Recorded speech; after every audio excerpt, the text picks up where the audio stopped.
বাবরি মসজিদ আমাদের দিলের মধ্যে আছে, বাবরি মসজিদ আমাদের অন্তরের মধ্যে আছে। বাবরি মসজিদকে আমরা কোনোদিন ভুলতে পারবো না। আপনারা জানেন যে গতকাল কি হয়েছে, বাবরি মসজিদ যে ভাঙ্গা হয়েছিল, ভাঙ্গার পরে সেখানে রাম মন্দির তৈরি করা হয়েছিল। রাম মন্দির তৈরি করা হওয়ার কালকে, গতকাল সেটা উদ্বোধন হয়েছে। আবার কিছু কিছু যুবক ছেলেকে দেখছি যে তারা আবার মোবাইলের মধ্যে ফেসবুকে ছাড়ছে যে বাবরি মসজিদ আমাদের কাছ থেকে চলে যেতেও পারে, কিন্তু আমাদের কোনো আফসোস নেই। বাবরি মসজিদ আমাদের দিলের মধ্যে আছে, বাবরি মসজিদ আমাদের অন্তরের মধ্যে আছে। বাবরি মসজিদকে আমরা কোনোদিন ভুলতে পারবো না। বাবরি মসজিদ আমাদের মনের মানে ভিতরে ঢুকা আছে, আমাদের এমন একটা অন্তরের ভিতরে ঢুকা আছে। প্রিয় মুসলমান ভাইয়েরা আমার, সেই যুবক, যেই যুবক এই কথা বলে যে আমরা বাবরি মসজিদকে কোনো জীবনে ভুলতে পারবো না, সেই যুবক দেখবেন জীবনে কোনোদিন নামাজ পড়ে না।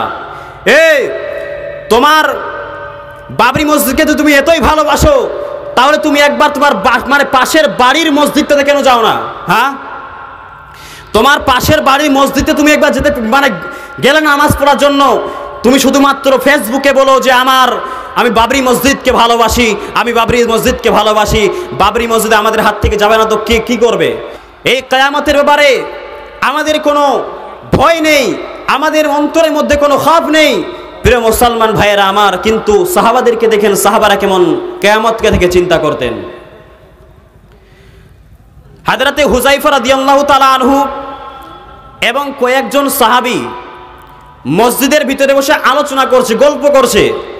তা গল্প করতে করতে আল্লাহর নবী সাল্লাল্লাহু আলাইহি সাল্লাম এসে বলছেন, হুযায়ফা, প্রিয় মুসলমান ভাইয়েরা আমার, এ মুসলমান ভাইয়েরা আমার, আল্লাহ রাসূল সাল্লাল্লাহু আলাইহি সাল্লাম বলেন, হুযায়ফা, মা তাযকুরুনা হুযায়ফা, এই হুযায়ফা তোমাদের কি হয়েছে? তোমাদের চেহারা কেন এত খারাপ হয়ে গেছে? তোমরা কিসের ব্যাপারে আলোচনা করছো? এ হুযায়ফা, তোমাদের মুখমণ্ডল কেন কালো হয়ে গেছে? তোমরা এত ভয়ভীত হয়ে কেন আছো? হযরতে হুযায়ফা রাদিয়াল্লাহু তাআলা আনহু বলছেন, ইয়া রাসূলুল্লাহ, আমরা আমাদের বিবিদেরকে নিয়ে আলোচনা করি না। ইয়া রাসূলুল্লাহ, আমরা আমাদের গাড়ি বাড়ি টাকা পয়সা নিয়ে আলোচনা করি না, আমরা আমাদের বিবিদেরকে নিয়ে আলোচনা করি না, আমরা আমাদের সন্তানদেরকে নিয়ে আলোচনা করি না। আমরা আলোচনা করছি কঠিন কিয়ামতের দিনের। কিয়ামতের দিনে কি করে বাঁচবো, আল্লাহর কাছে কিয়ামতের দিনে কি নিয়ে জবাব দিব, আল্লাহ তাবারক ওয়া তাআলার কাছে কিয়ামতের দিনে কি নিয়ে দাঁড়াবো, সেই কিয়ামতের দিনে আমরা কি নিয়ে দাঁড়াবো, এই ব্যাপারে আমরা আলোচনা করছি। প্রিয় মুসলমান ভাইয়েরা আমার, একজন সাহাবী ভিতরে এত ভয় আছে কিয়ামতের, কিন্তু আজকে আমরা ছেঁড়া মুসলমান, আমাদের কিয়ামতের কোনো ভয় নেই, আমাদের কোনো কিয়ামতের ব্যাপারে কোনো আমাদের মানে চিন্তা নেই যে আমাদের সামনে কিয়ামত আসতে চলেছে। আজকে আমরা দুনিয়া নিয়ে ব্যস্ত হয়ে আছি, আজকে আমরা দুনিয়া নিয়ে পাগল হয়ে গেছি, আমরা দুনিয়ার মোহে পড়ে মানে কি করছি আমরা নিজেই বুঝতে পারছি না। আজকে আপনার ছোট্ট মেয়েটি যে কিনা ভালো করে কথা বলতে পারে না, বড় আফসোস লাগছে ভাই, সেই মেয়েটি আপনার মানে মোবাইলে কার্টুন না দেখলে সে ভাত খায় না। আপনার সেই ছেলেটি সময় মাত্র কি করছে, হাঁটতে শিখেছে, সেই ছেলেটি আপনার কিনা মোবাইল না তার হাতে থাকলে সে ভাত খায় না, তার কান্না থামে না মোবাইল না দেখলে। প্রিয় মুসলমান ভাইয়েরা আমার তো মনে হয় যে সারা পৃথিবীতে, ভালো করে শুনবেন, সারা পৃথিবীতে মানে আমরাই হলাম শেষ সম্প্রদায়, আমরাই হলাম শেষ নাসাল যার বাবা মা এখনো পর্যন্ত ফেসবুক কি জিনিস জানে না, যার বাবা মা ইউটিউব কাকে বলে জানে না, যার বাবা মা আপনার কিনা হোয়াটসঅ্যাপ কাকে বলে জানে না, যার বাবা মা মোবাইল কেমন জিনিস তা জানে না, মোবাইলের ফোন কেমন করে তুলতে হয় তা জানে না। প্রিয় মুসলমান ভাইয়েরা আমার, কিন্তু আজকে আপনার ছোট্ট মেয়েটি কি করছে, আপনার সেই ছোট্ট মেয়েটি মোবাইলে আপনার কার্টুন না দেখলে তার ভাত যায় না, তার ভাত আপনি তাকে খাওয়াতে পারেন না, এমন করে আজকে আপনি দুনিয়াতে চলাফেরা করছেন। আল্লাহ তাবারক ওয়া তাআলা বলছেন, বিসমিল্লাহির রহমানির রহিম, এ মুসলমান ভাইয়েরা আমার, আল্লাহ তাবারক ওয়া তাআলা বলেন, বাল তুসিরুনাল হায়াতাদ দুনিয়া ওয়াল আখিরাতু খায়রু ওয়া আবকা। আল্লাহ তাবারক ওয়া তাআলা বলছেন, পৃথিবীর মানুষ আজকে তোমরা সবাই দুনিয়াকে বেশি প্রাধান্য দাও, দুনিয়াকে বেশি তোমরা মোহাব্বত করো, কিন্তু আল্লাহ তাবারক ওয়া তাআলা বলছেন ওয়াল আখিরাতু খায়রু ওয়া আবকা, এই দুনিয়ার থেকে আখিরাতটা হলো অনেক বড়। এই আখিরাতের তুলনায় আপনার কিনা দুনিয়াটা হলো সামান্যটুকু। প্রিয় মুসলমান ভাইয়েরা আমার, আজকে আপনি কোন দুনিয়াকে মূল্যায়ন করছেন? এ মুসলমান ভাইয়েরা আমার, আজকে আপনি কোন দুনিয়াকে ভালোবাসেন? যেই দুনিয়া আপনাকে একদিন তালাক দিতে হবে, যেই দুনিয়া আপনি একদিন ছেড়ে চলে যাবেন, সেই দুনিয়াকে আজকে আপনি মহাব্বত করছেন। ও প্রিয় মুসলমান ভাইয়েরা আমার, আপনার কিনা আখিরাত হলো দুনিয়ার থেকে অনেক অনেক অনেক গুণে বড়।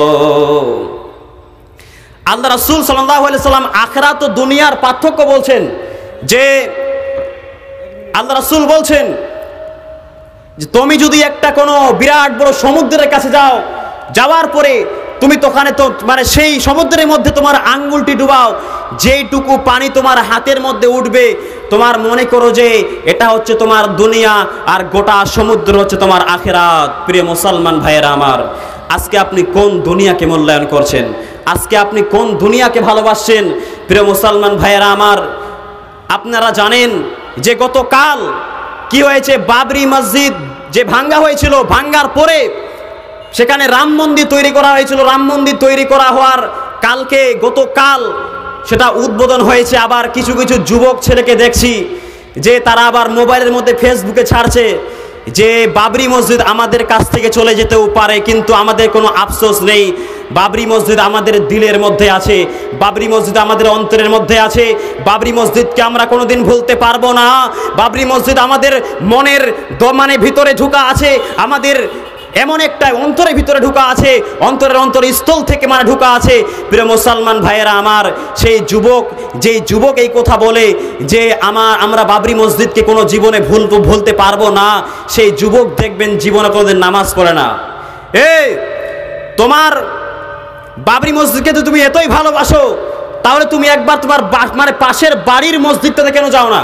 হ্যাঁ, তোমার পাশের বাড়ির মসজিদে তুমি একবার যেতে মানে গেলে নামাজ পড়ার জন্য, তুমি শুধুমাত্র ফেসবুকে বলো যে আমি বাবরি মসজিদকে ভালোবাসি, আমি বাবরি মসজিদকে ভালোবাসি। বাবরি মসজিদ আমাদের হাত থেকে যাবে না তো কি করবে? প্রিয় মুসলমান ভাইয়েরা আমার, আজকে আপনি দুনিয়াকে এমন করে অতিবাহিত করছেন যে এই দুনিয়াতে আপনি কি করছেন না করছেন আপনি নিজেই বুঝতে পারছেন না। প্রিয় মুসলমান ভাইয়েরা আমার,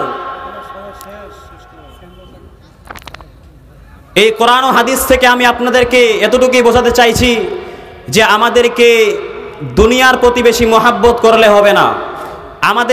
আমাদের মেন হচ্ছে লক্ষ্য একটাই, আমাদেরকে আখিরাতে কামিয়াব হতে হবে, তাছাড়া আমাদের কোনো বাঁচার পথ নেই। প্রিয় মুসলমান ভাইয়েরা আমার, সময় শেষ, আমি এখান থেকে আমার বক্তব্য শেষ করছি।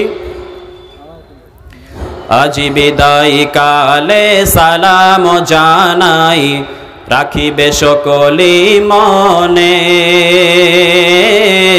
এ বিদায় তো নহে চির বিদায়, রাখিবে সকলি স্মরণে।